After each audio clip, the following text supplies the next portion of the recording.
queridas, vamos dar sequência aqui.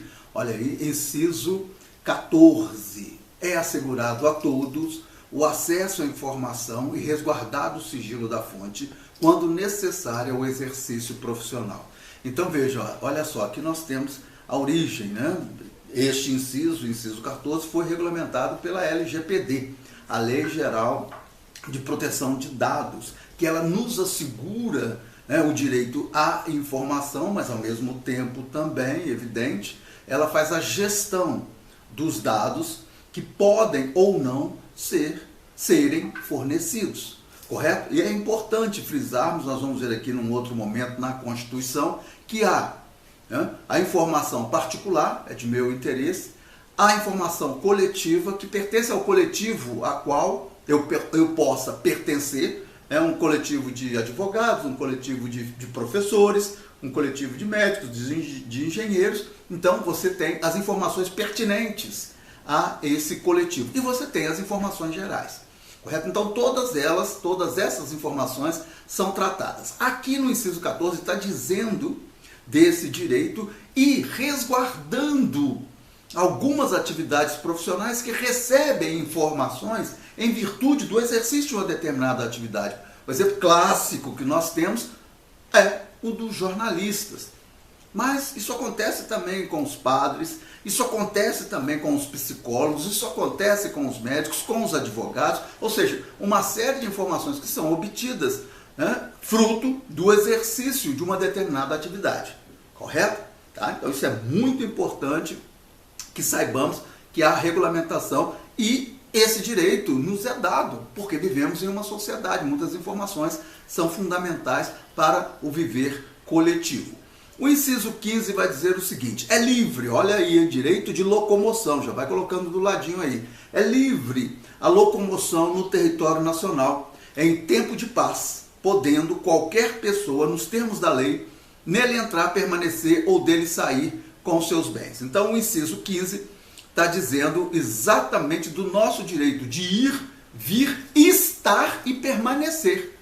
Correto? Tá? Estar e permanecer. Esse é o direito de locomoção. Por que estar e permanecer estaria dentro desse direito, né? Esse repouso? Porque a gente sempre pensa que o direito de locomoção é um direito só de movimento. Não!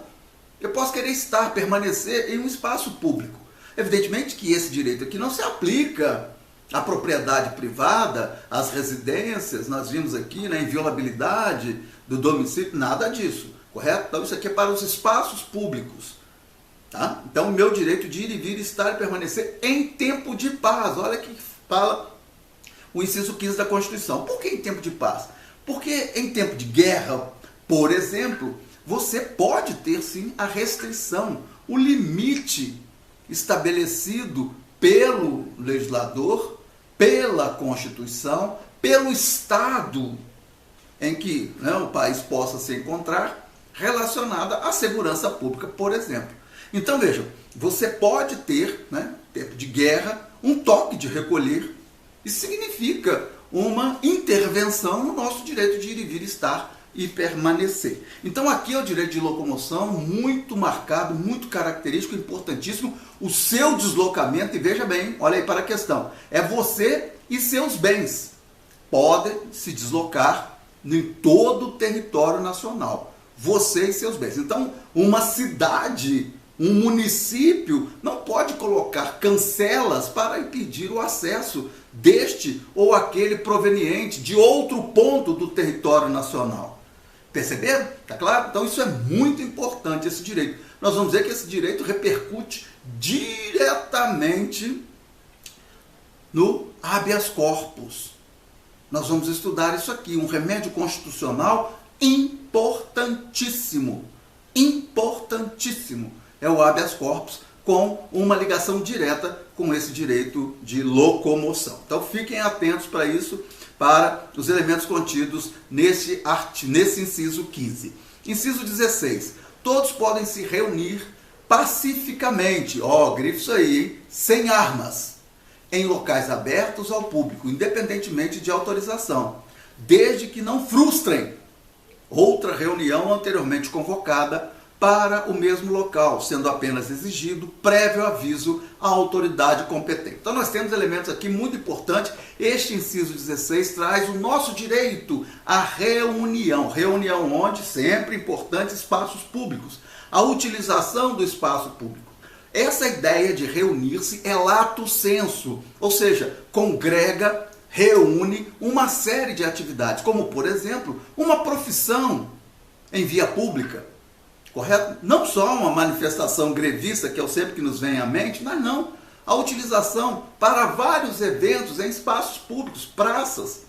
Correto? Tá? Então veja, nós temos esse direito de nos reunir pacificamente sem armas. Olha, essa questão do sem armas é muito importante.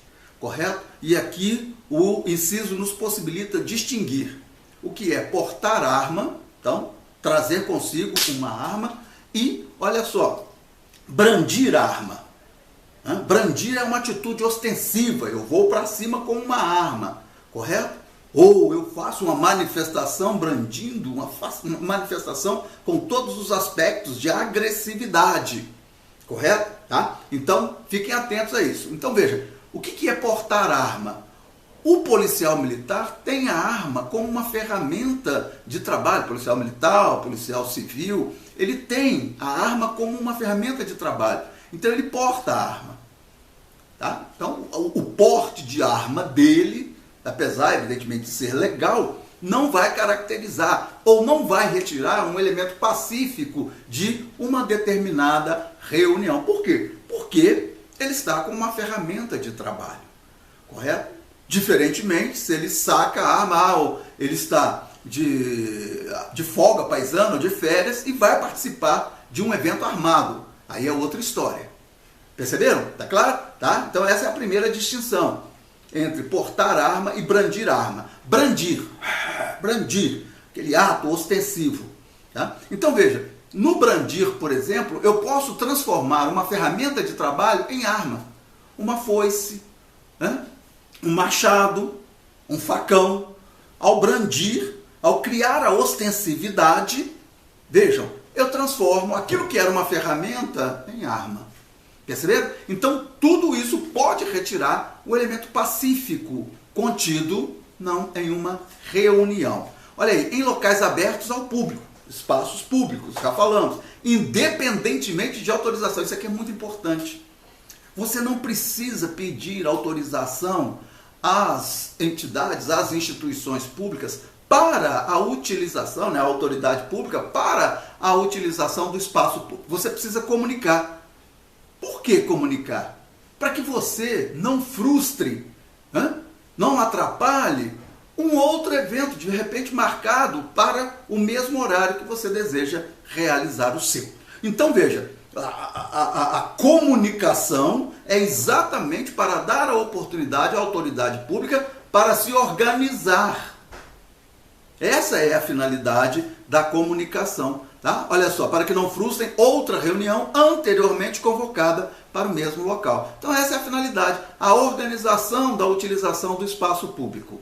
Percebe? Lógico que a administração pública, ela pode colocar impedimentos para o uso de determinado espaço, considerando questões, por exemplo, que dizem respeito à vigilância sanitária, correto? A segurança pública naquele espaço.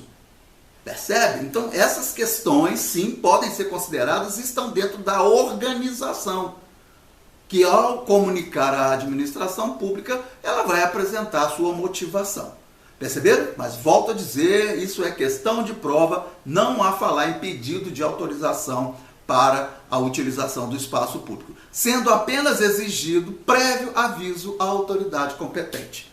Perceberam? Então, volto a dizer, este aviso é para que a administração possa se organizar.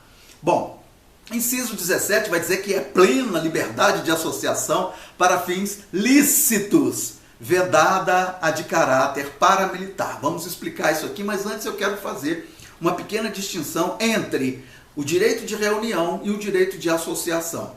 Uma diferença básica, clássica que nós temos no direito é que o direito de reunião, ele é temporário. Percebe? Tá? Então ele é por horas, para horas. no máximo. Já o direito de associação, que é a reunião de pessoas também em torno de um objeto lícito, esse não, esse tem caráter mais permanente, mais perene, mais duradouro. Correto? Tá claro? Então essa é a primeira distinção entre o direito de reunião e o direito de associação. Evidentemente que no direito de associação nós vamos ter uma formalização de pessoas em torno de um objeto. E isso vai gerar o que a gente chama, no direito civil, de ato constitutivo. Haverá um estatuto, por exemplo, reunindo essas pessoas em torno de um objeto lícito. Então veja, é plena liberdade de associação. Para que vocês tenham a noção, darei um exemplo do condomínio. O condomínio ele pode ser uma associação, e ele é uma associação, com um estatuto, né, ou uma convenção, ou um regimento interno. Então vejam, são pessoas que moram num determinado prédio, num determinado loteamento, e que têm um interesse comum, e formalizam esse interesse. Esse interesse é o objeto. O objeto tem que ser lícito, ou seja, né, não pode ser para fins, né, de associação criminosa, organização criminosa, evidentemente que não. Perceberam? Tá claro? Então esse é o fim lícito. O condomínio, em tese, tem um fim lícito. Percebeu? Esse é o primeiro elemento. E vedada de caráter paramilitar. O que caracteriza isso? Diferentemente dos Estados Unidos, nós não temos essa possibilidade de você ter uma fazenda na qual você realiza uma instrução de guerrilha, de táticas de guerra. Tá? Nós temos clube de tiro, sim, mas não com táticas. Percebe? Então essa associação, diferentemente da de um clube de tiro, tá, seria para uma finalidade paramilitar. O que significa paramilitar? Paralela à atividade militar, semelhante à atividade militar.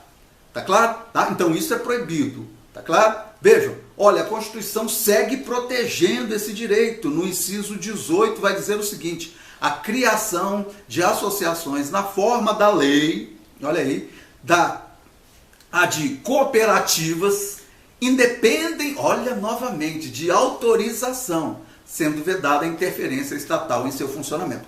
Um outro traço muito importante da liberdade. As pessoas podem se reunir em torno desse objeto, desde que seja lícito, correto? Tá? Olha, eu vou dar um exemplo para que vocês entendam essa licitude. Eu posso ter uma associação de satanistas? Posso. Né? Satanismo pode ser um elemento repreensível, né, pela religiosidade, ou pelas religiões, ou por determinada religião, tá? Mas ele não constitui em si crime. Ele não constitui. Lógico. Eu quero fazer um sacrifício, preciso de um sangue. Que sangue? Tipo o seu. Opa, aí não. Aí eu descambei para a esfera do crime, do ilícito. Então já não pode. Perceberam? Então, se não houver esse elemento sacrifício, a conduta é perfeitamente lícita. Pode sim haver uma associação, né, em torno desse objeto. Tá claro? Então veja, no inciso 18 vai dizer, olha, porque o poder público não pode intervir. A liberdade negativa, não se esqueçam. Aqui no artigo 5º, o Estado tem que ficar longe de nossas liberdades. Tá? Não se esqueçam disso, hein? Isso é muito importante. Então veja, olha aí, ó, as cooperativas. Nós temos dois tipos de cooperativa. A gente conhece cooperativa profissional, que reúnem determinados profissionais. Um exemplo clássico de natureza até nacional aqui no nosso país, a Unimed, por exemplo, é uma cooperativa profissional, reúne profissionais em torno de um determinado objeto, ações e serviços de saúde. Tá claro? E temos as cooperativas produtivas, que vão exatamente cuidar de questões, uma associação, uma cooperativa de queijeiros, produzem queijos, percebe? Tá? Então vejam, em torno desses objetos, sem intervenção do Estado, sem intervenção do poder público, pode haver sim esse tipo de associação. Então, independente de autorização, sendo vedada a interferência estatal em seu funcionamento. Inciso 19, ainda dentro do diapasão relacionado às associações, vai dizer que as associações só poderão ser compulsoriamente, compulsório, obrigatório, tá? as associações só poderão ser compulsoriamente dissolvidas ou ter suas atividades suspensas por decisão judicial, exigindo-se, no primeiro caso, o trânsito em julgado. Então vejam a garantia que a Constituição dá para esta noção do uso de nossa liberdade.